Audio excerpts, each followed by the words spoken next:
Bonjour à toutes et à tous. Du coup, je suis Simon Bureau, je suis un des deux cofondateurs de la société toulousaine Ilia. On propose des solutions d'économie d'eau et d'énergie pour la douche. Et alors pourquoi la douche? Il y a une partie qui a été dite dans la présentation juste avant. C'est le premier poste de consommation en eau du foyer. C'est 40% de la consommation en eau dans un foyer moyen en France. Et c'est aussi le deuxième poste de consommation en énergie. On l'oublie souvent, mais en fait, la douche, c'est de l'eau chaude. Donc il y a le premier poste de consommation en énergie, c'est le chauffage. Le deuxième, c'est la production d'eau chaude sanitaire. Donc la douche, premier poste de consommation en eau du foyer, deuxième poste de consommation en énergie. Et au-delà de ce geste d'hygiène qu'on fait quotidiennement, c'est aussi un geste de plaisir. C'est un temps de détente pour beaucoup de personnes. Donc on voulait proposer des solutions qui allaient être à la fois écologiques et confortables pour que les utilisateurs puissent continuer à prendre des douches aussi longues qu'ils le désirent, mais en ayant un impact environnemental beaucoup plus faible. Donc Simon a commencé à vous présenter le grand contexte de notre pitch. Pour nous présenter, donc Simon est président et en charge des sujets commerciaux, et moi je suis Antoine, en charge des sujets de développement des produits, l'industrialisation. On a créé cette société il y a maintenant 5 ans, après notre diplôme d'ingénieur, pour avoir cet impact positif. On a parlé dans le titre de cette intervention de notre douche cyclique, qui est notre produit historique. Et donc c'est la colonne qu'on voit là. Vous pourrez la voir en vrai sur notre stand qui est juste à côté avec notre modèle d'exposition. L'idée de cette douche cyclique, c'est d'avoir une même colonne qui permet d'avoir une pratique à la fois confortable et écologique dans la douche, pour pouvoir donner envie d'avoir une pratique plus écologique. Parce qu'aujourd'hui, beaucoup des solutions qui permettent de réduire la consommation en eau dans la douche reposent soit sur la diminution de la durée de la douche, ou bien sur la diminution du débit de la douche. L'intérêt de notre douche cyclique, c'est qu'on peut continuer à prendre une douche, même si on aime bien passer des douches longues, en consommant moins d'eau, moins d'énergie. Mais donc comment elle marche, notre douche cyclique? C'est qu'elle contient deux modes de fonctionnement. Un mode classique avec un pommeau économe qui permet de se laver dans un mode normal. C'est-à-dire que l'eau arrive du réseau, elle est mitigée, on se lave et l'eau la plus sale, l'eau savonneuse, est évacuée à l'égout comme une douche normale. Jusque-là, il n'y a rien de bien innovant. Mais par contre, là où ça devient intéressant, c'est si on aime bien passer un petit peu plus de temps dans notre douche pour se détendre après une longue journée de travail ou après le sport, on peut activer en appuyant sur un bouton notre mode cyclique. À partir de ce moment-là, un clapet va venir bloquer l'évacuation de l'eau à l'égout pour garder l'eau dans la douche. On va prélever 5 litres d'eau sur le réseau qui vont être recirculés en circuit fermé aussi longtemps qu'on le veut. C'est-à-dire que l'eau va être pompée dans la bonde de la douche, elle remonte dans la colonne pour être filtrée, désinfectée et réchauffée. Réchauffée pour qu'elle reste confortable, même si on y reste pendant un quart d'heure, si ça nous chante. L'intérêt de ce système, c'est que vu qu'on est en circuit fermé et que c'est ces mêmes 5 litres d'eau qui recirculent, quelle que soit la durée, on économise de l'eau puisque j'arrête de prendre de l'eau sur le réseau. Mais l'économie d'énergie, il faut généralement qu'on l'explique un petit peu parce qu'elle paraît moins évidente. Parce que oui, notre douche, elle a besoin d'électricité pour fonctionner. On a une pompe, on a un module de désinfection et on a un réchauffeur. Mais là où c'est intéressant, c'est que l'eau qu'on fait recirculer, les 5 litres d'eau, quand on les récupère, ils sont encore chauds. Et donc on va juste faire un maintien en température pour garantir que la température elle reste constante tout du long de la douche. Mais maintenir 5 litres d'eau à température consomme beaucoup moins d'énergie que de chauffer 50 ou 60 litres d'eau sur une douche qui n'aurait pas de recyclage. Vu qu'on a perdu quelques degrés dans la boucle, on vient juste compléter ces quelques degrés. Et c'est ça qui fait qu'on économise de l'eau et de l'énergie avec la douche cyclique. Et à la fin de la douche, quand on éteint notre système cyclique, tout le système va se vidanger pour ne pas garder de l'eau entre deux douches. Ce qui fait que c'est bien un recyclage en instantané et en local. On n'utilise pas l'eau de la veille ou l'eau de quelqu'un d'autre dans sa douche. Donc voilà, c'est notre produit qui nous a fait entreprendre tous les deux il y a maintenant 5 ans. Mais en parlant de ce produit-là, on s'est aussi rendu compte qu'il y avait d'autres leviers à activer pour économiser l'eau dans la douche. C'est pour ça qu'on a développé ce deuxième produit, le capteur ILO, qui est un capteur qu'on peut venir installer sous son pommeau ou sous son mitigeur et qui va mesurer et afficher en direct le volume qu'on est en train de consommer dans sa douche pour permettre la prise de conscience et pourquoi pas inciter l'utilisateur à réduire sa consommation. Donc c'est un capteur qui est autonome en énergie. Normalement, quand le flux d'eau passe à travers le capteur, la turbine génère l'énergie pour le faire fonctionner et on voit petit à petit le volume qui augmente. Comme ça, je prends ma douche et je sais qu'habituellement je consomme X litres d'eau. Et donc quand je vois que ce volume-là arrive, je sais que je suis en train de dépasser ma consommation habituelle. Ça permet aussi dans une famille ou dans une coloc, par exemple, de se challenger, de se dire aujourd'hui, qui c'est qui a consommé le moins d'eau? Ce week-end, on essaye que personne ne consomme plus de 25 litres dans la douche. Donc on peut aussi l'utiliser comme un outil ludique et pédagogique avec les personnes qui habitent dans notre foyer. Et c'est un produit qui peut être connecté en Wi-Fi si on le souhaite, pour justement avoir un historique de sa consommation et voir si effectivement dans le temps, on arrive à réduire sa consommation dans la douche. C'est un produit qui est commercialisé depuis un peu plus d'1 an maintenant, qui est installé chez des particuliers, chez des professionnels aussi, qui est fabriqué en Occitanie. On est une entreprise toulousaine et ça nous tenait à cœur que nos produits soient fabriqués localement. Donc le capteur ILO est fabriqué en Occitanie et il est assemblé dans un ESAT, un établissement où c'est des personnes en situation de handicap qui font l'assemblage final du produit, ce qui permettait d'ajouter à notre entreprise qui voulait avoir un impact positif sur l'environnement, d'avoir aussi un impact positif sur la société. Donc comme je disais, le capteur il s'installe très facilement. On vient dévisser le flexible de son mitigeur ou de son pommeau, on vient le revisser avec le petit flexible qui est fourni avec le capteur. Donc c'est à la portée de n'importe quel utilisateur de faire cette installation. Et ensuite, il va fonctionner tout seul. Comme il est autonome en énergie, j'allume ma douche, le capteur s'allume, j'éteins ma douche, le capteur s'éteint. Et la remise à zéro se fait automatiquement après 3 minutes d'inactivité. Donc si pendant 3 minutes le capteur n'a pas été allumé, il considère que c'est une nouvelle douche qui démarre et on redémarre à zéro.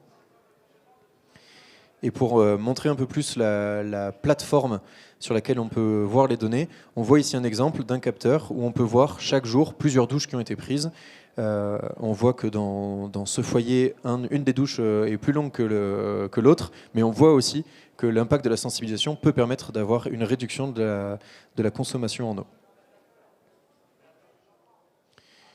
Pour vous parler de quelques exemples, cas d'usage qui ont déjà été mis en place.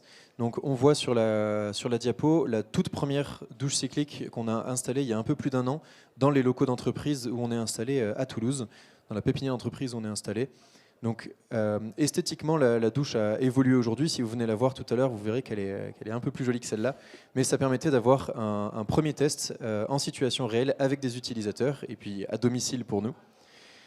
Et nos capteurs ILO, on les a équipés dans des résidences. Donc l'habitat au Toulouse, c'est des résidences pour des jeunes professionnels pour sensibiliser du coup les locataires. On a aussi très récemment fait une installation dans une résidence étudiante à Toulouse, sur laquelle on fait aussi des sensibilisations sur la consommation en eau, sur l'empreinte eau aux étudiants. Donc c'est une formule un peu plus complète où au-delà de simplement sensibiliser dans la douche, on peut aussi faire ces sensibilisations. Le capteur ILO peut aussi être installé dans des campings, dans des hôtels. Le premier hôtel dans lequel ça a été installé, c'était l'hôtel Albert Ier. Alors c'est toujours à Toulouse, vous allez dire, ils installent qu'à Toulouse. Non, on peut installer partout en France. On a des clients même jusqu'en Belgique. Mais forcément, étant toulousain, on touche d'abord des clients toulousains.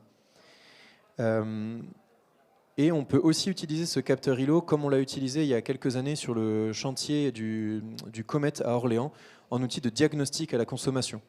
Donc on avait masqué l'affichage du capteur, il n'y avait pas de sensibilisation. Par contre, on pouvait faire un audit de consommation des douches pour ensuite, ici, conseiller Bouygues Construction Matériel sur des solutions qui pouvaient être mises en place pour réduire la consommation en eau. Donc on était dans une base vie de chantier, on s'est rendu compte que finalement les douches n'étaient pas autant utilisées que ce qu'on imaginait, ou en tout cas pas aussi longtemps que ce que Bouygues Construction imaginait. Mais donc, on a pu leur apporter, grâce au capteur ILO et grâce à ce diagnostic, des données sur l'utilisation de leur douche.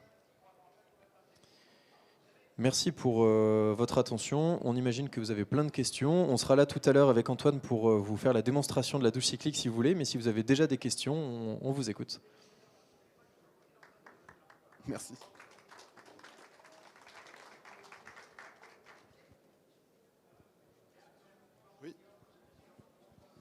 Merci pour la présentation. J'ai 2 questions. La première, en fait, ça paraît évident. Et qu'est-ce qui fait qu'aujourd'hui, on n'a pas de solution en fait, comme ça et je comprends aussi dans vos références, finalement, après, que vous avez, je ne sais pas si c'est voulu ou pas, mais vous avez installé finalement un prototype pour tester. Est-ce qu'il y a eu d'autres cas ou d'autres... Est-ce qu'on peut l'acheter, en fait, finalement, tout simplement ? C'est une bonne question. Pourquoi ce qui paraît être évident de recycler l'eau de la douche n'existe pas avant ? Il y a eu des projets qui étaient notamment en France de cabines avec une recirculation de l'eau il y a une vingtaine d'années. Mais la promesse n'était pas tant l'économie d'eau ou d'énergie, mais plus le débit et la pression dans ces cabines d'hydromassage. Donc c'était sur des buses qui réinjectaient l'eau au niveau du dos pour faire un massage avec un débit très important. Mais pour faire fonctionner ces cabines-là, qui étaient des cabines toutes équipées, il fallait déjà les remplir avec une cinquantaine ou une soixantaine de litres d'eau. Donc la promesse était bien le confort d'utilisateur avec le volet massage, mais pas tant l'économie d'eau. Et les mentalités évoluent. On se rend compte de la valeur qu'a l'eau, même si financièrement elle n'est pas encore très chère. Le fait qu'on puisse, grâce au recyclage, d'économiser de l'eau et de l'énergie, on voit maintenant que ça a un écho très favorable dans la tête des clients. Donc je pense que les mentalités évoluent et un produit qui n'était peut-être pas évident il y a quelques années, aujourd'hui paraît comme naturel.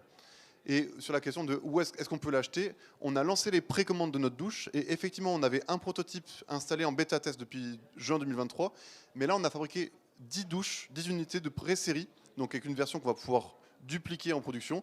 Et ces 10-là vont être installés dans le grand sud-ouest de la France à partir du mois d'octobre-novembre. Donc là, quand on rentre du salon, c'est nos sujets d'installer ces douches-là qui vont servir de démonstrateurs aussi pour montrer les retours qu'il y a en installation réelle. Donc on peut en reparler dans quelques semaines et vous partager les installations de ces premières douches de série. Avec plaisir, merci. Et du coup, ça veut dire qu'il n'y a pas forcément de barrières techniques, technologiques. Est-ce qu'il y a des barrières réglementaires aussi, ou est-ce que c'est plus finalement un besoin du marché qui n'était pas là et, il y a des sujets. Dit autrement, est-ce qu'un autre gros pourrait faire la même chose, vous acheter, enfin peu importe, mais... Il y a d'autres acteurs qui s'intéressent effectivement aux douches cycliques, aux douches qui vont permettre de recycler l'eau, que ce soit dans la douche ou à d'autres points d'usage, réutiliser l'eau de la douche dans les toilettes, etc. L'intérêt de l'approche de la douche cyclique, c'est que c'est vraiment localisé dans la douche. Il y a quand même des sujets réglementaires pour s'assurer que jamais l'eau qu'on va recycler ne puisse venir perturber ou polluer le réseau domestique. Et donc là, ça a été un élément assez fort dans notre conception. Donc il y a quand même des verrous techniques qu'on a pu sécuriser avec des brevets, notamment dans la bonde, qui est un élément central de notre système. C'est là où on a un clapet pour garder l'eau dans la douche et où on fait l'aspiration de l'eau. Mais dans l'idée, on n'avait pas de barrière technologique de faisabilité à proprement parler. Avec plaisir.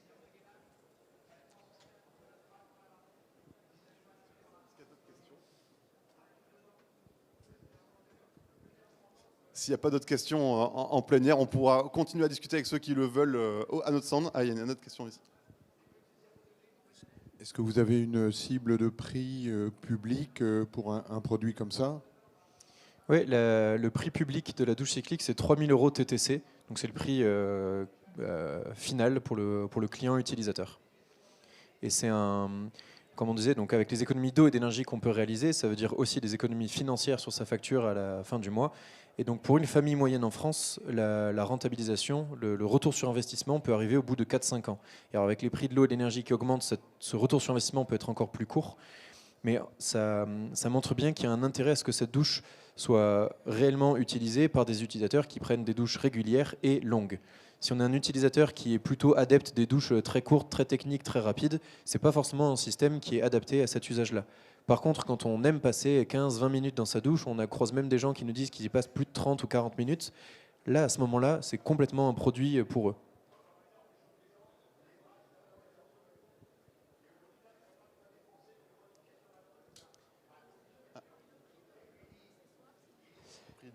Et le capteur ILO, il est à 99 €. Il est disponible sur notre site internet, sur les marketplaces de Leroy Merlin et Bricoman aussi. Et puis on est à la recherche de partenaires de distribution pour ce produit en France, mais aussi partout en Europe.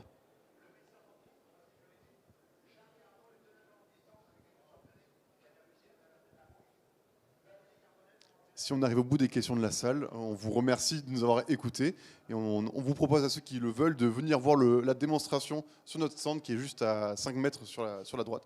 Donc au plaisir d'échanger avec vous sur notre stand.